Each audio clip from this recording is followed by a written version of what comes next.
The annual State of AI report is one of the most cited documents in the field of artificial intelligence, endorsed by the likes of Andrej Karpathy. Led by Nathan Benaich this year, the original co-author Ian Hogarth is now one of the key players at the Bletchley Global AI Summit in November. Yes, I read all 163 pages of this year's edition and thought that giving you just the highlights, interspersed with developments from just the last few days, like Eureka, would be a good way of keeping you guys up to speed. But let's start out with a modality that the report didn't cover. Notice on page 7 we have text, image, video, music, robot states, and we'll cover all of those, but what we don't have is thoughts. And why am I bringing that up, you might ask? Well, because a few days ago we had this from Meta, towards a real-time decoding of images from brain activity. Now, I have showcased thought to image and thought to text before on the channel, but never real-time thought to image. It's not perfect, but progress is astonishing, and I think it points to the explosion of modalities that we are seeing at the moment in AI. Now, if you're willing to sacrifice a real-time flow of images from the brain, this is the state-of-the-art using fMRI. Much more accurate, but not real-time. Now, many of you might wonder if it works if someone imagines an image, and apparently it doesn't work nearly as well. And also, at the moment, it tends not to work if the participants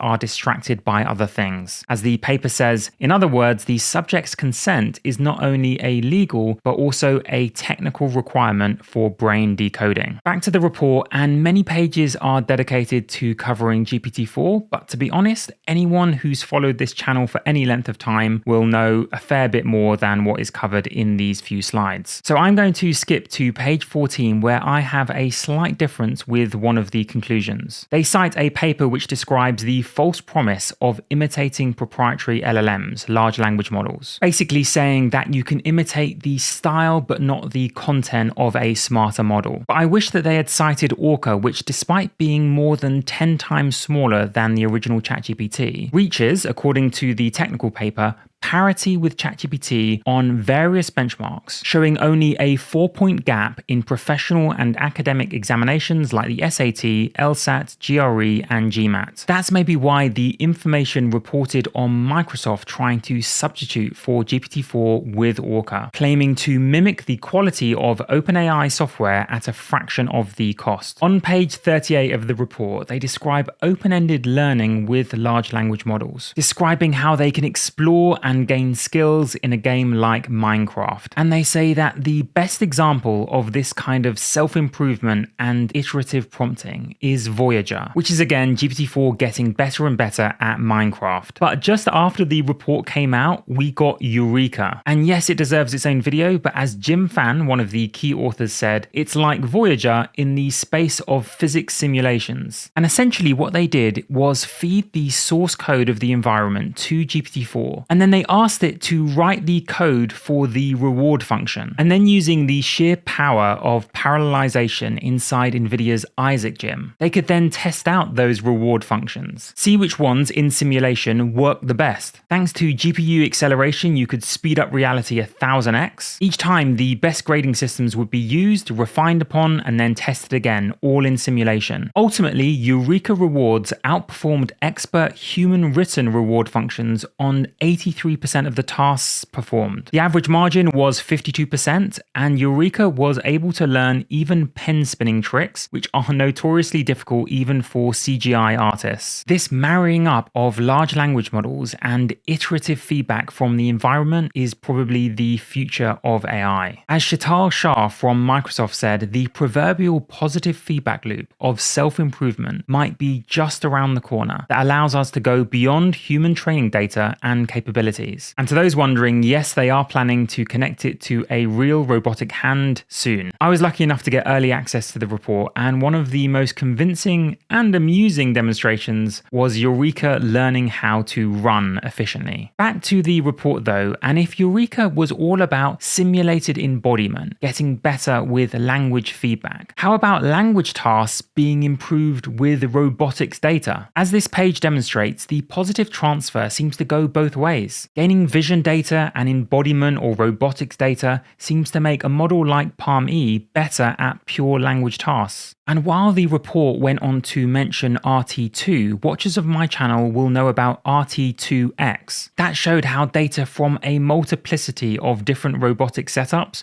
could complement each other and improve the base model. The basic message across the board is the same. More data from more modalities improving performance across the board. And so when we get Eureka improving via feedback from GPT-4, it reminds me of a previous video where I talked about DALL-E 3 improving from feedback from GPT-4 Vision. The same themes are reoccurring. Improvements in one modality ricocheting across two others. And remember, the original Palm language model and GPT-4 weren't even designed for this. I am genuinely curious about the kind of recursive improvement that might occur with a model designed to be multimodal from the start, like Gemini. Speaking of robotics though, the report did mention something I missed on the channel. That's the first time win for a robot in a competitive sport, which was first-person view drone racing. Here is a glimpse of why the Swift system beat all the human champions. The trajectories flown by the humans and Swift, we noticed that the autonomous system is more consistent across laps and is able to take tighter turns. This gives it a decisive advantage in a race. Swift won multiple races against each of the human champions and achieved the fastest recorded race time.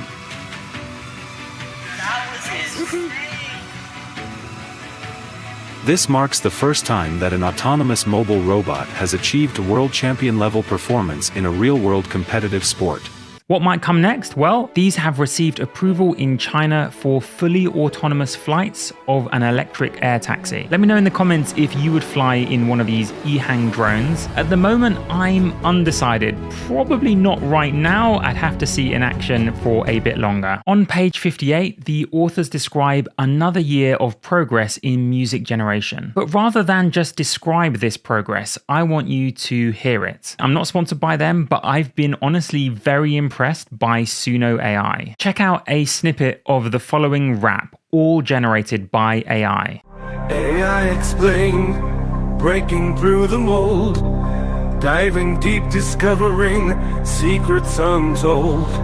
Smarter than human, it's a whole new game, unleashing power, a technological flame. If you like that one, I'm going to end the video with another sample. Very quickly though, the way to test it out is to join their Discord, click on one of the chirp beaters, and then just type /chirp and then press enter. Then you have to press enter again for some reason, and up this will come. At the top you can put things like rap or classical, whatever you want, and then you can either enter 4 to 8 lines of your own lyrics or have ChatGPT do it for you. Honestly, don't make more than around 8 lines because it degrades performance quite a lot. Page 63 briefly describes the progress in medical performance of language models, and I do honestly think that was worth highlighting. I just wonder if MedPalm 2, when it got 85%, used a smart GPT-like framework, because if it didn't, things like self-consistency, chain of thought prompting, and reflection could boost the score even higher than 85%. In other words, it is not out of the question that we could soon have in our pockets a model capable of outperforming all but the very best doctors at medical question answering. Speaking of medicine, apparently it's the fastest growing field in terms of mentions of AI within papers. And just look at the breadth of fields now applying AI to achieve research breakthroughs and the increase in volume. And notice at the bottom how much mathematics is benefiting from this progress. And I bet many of you don't know about the automated prover and proof assistant GPT-F. One of the co-authors of that in 2020 was Ilya Sutskever of OpenAI. It was about proving mathematical theorems using a GPT model. And again, something many might not know is that that was superseded in 2022 by Meta. Their neural theorem prover solved 10 International Math Olympiad problems. That's 5 times more than any previous system. Their method was called Hypertree Proof Search and is way too complicated for me to cover in this video. And that's not even touching Alpha Tensor from Google DeepMind,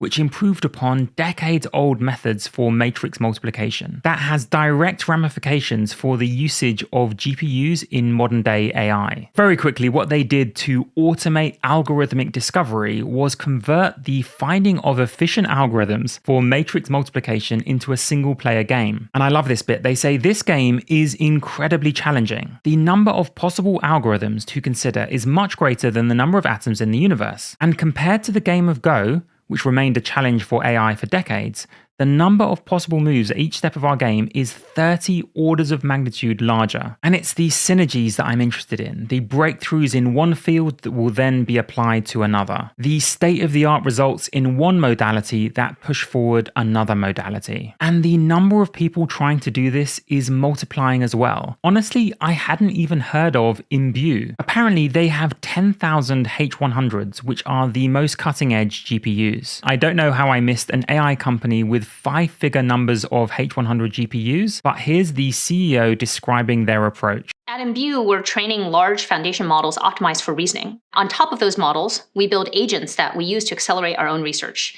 And these do more than just output something. They also iterate and reflect and figure out what's the next step to do, and then take that next step. We're starting with agents that code because it requires complex reasoning to be able to code well, and because that's the work we do every day.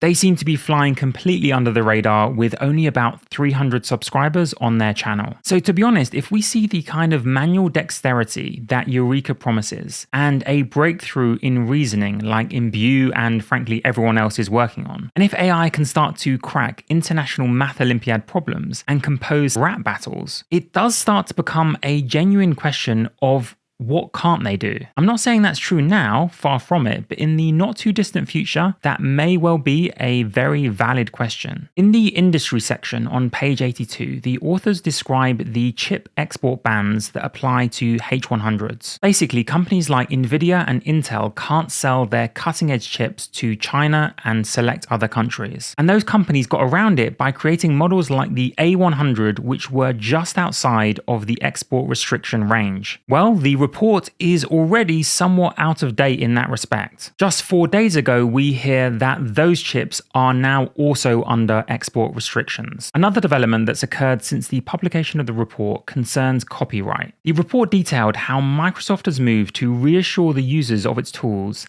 that the corporation will assume any legal risks in the event of any copyright claims. And of course, every day we seem to be reading reports of one company or another getting sued as it relates to AI data. But just a few days ago, we had this, Google giving the same kind of indemnification. Basically, if the use of one of its Gen AI products triggers any copyright claims, Google, will assume legal responsibility, it says. My only prediction is that this battle over data and copyright is not going anywhere. In somewhat grimmer news, we had a series of slides on the use of AI in warfare, and how in real time conflicts are being used as a lab to design the latest and most effective weapons. What came out since the report, though, is news about the potential first use of an autonomous killer drone. That's a drone that can identify and attack targets without any human control, with a human not even in the loop. There were rumors of this occurring in Libya a few years ago, but this seems to be more confirmed. Apparently, it's only used autonomously when radio interference or jamming prevents direct operator control. The article in Forbes says going forward, if the system is deemed to be sufficiently reliable, large numbers of autonomous attack drones could be deployed simultaneously without the need for trained operators. Dozens of bomber drones could attack simultaneously, immune to jamming and anti-drone guns. And while many campaigners have sought to ban this kind of autonomous killer robot, there is still no international agreement on doing so. The pace of technology far outstrips the pace of diplomacy. We saw earlier in the video that AI is better at maneuvering drones, but apparently is also better at spotting targets. And other companies say that they are ready with an autonomous version of their Switchblade kamikaze drone if there's a demand for it. There were quite a few pages on safety, but I worry that the debate is slipping into into two camps. One that thinks we're all doomed, and the other that thinks safety is a complete myth. Sadly, I could see the debate staying that way until there's an actual incident, either with autonomous drones or a bioweapon. On a lighter note, the report described the progress in text to video. But again, rather than reading it out, I thought I'd show you. And in this video, notice that you can pause at any moment and not discern anything other than a beautiful landscape.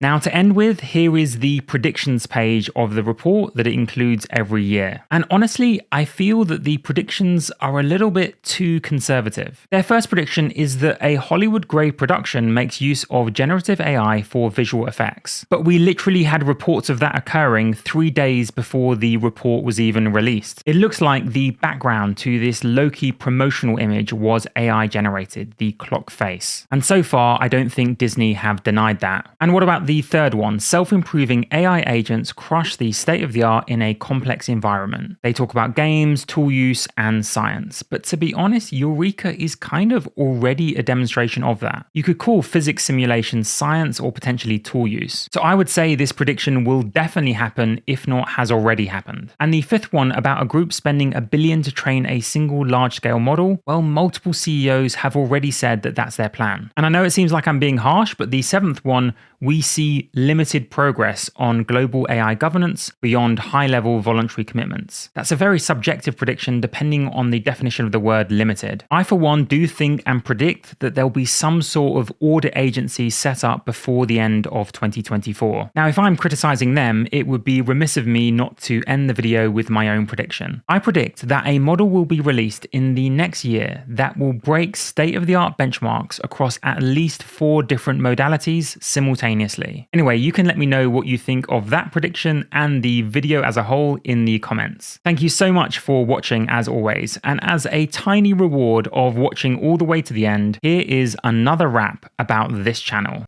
Listen up, y'all, I got something to say about a YouTube channel, AI Explained today. Smarter than humans, that's what they claim. Diving deep in tech, they ain't playing no games. AI Explained, breaking boundaries with might. Unraveling secrets, shining knowledge so bright. They break it down, making complex things clear. Teaching us all, evolving year after year.